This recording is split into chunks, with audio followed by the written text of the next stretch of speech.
तो मियाँ साहब क्या खूब कहते हैं, ईद वाले दिन रोंदियां छड़ के टुर गए देस पराए।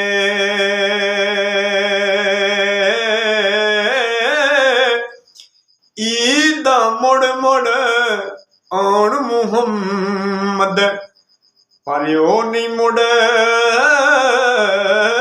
के आए।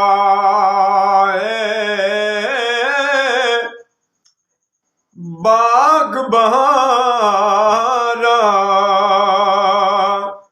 ते गुलजारा बिन यारा किस कारी।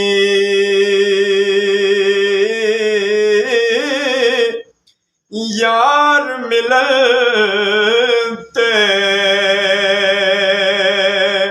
शुक्र करा लख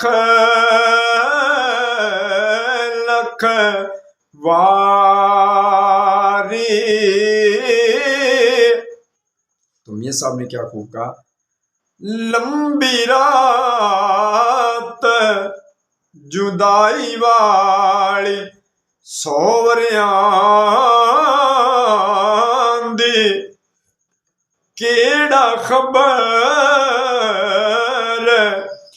ले आवे।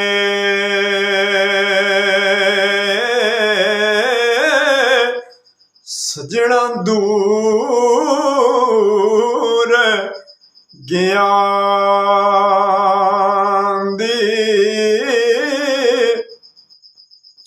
ते लै हुण यार हवाले रब दे ए मेलने चार दिनां दे।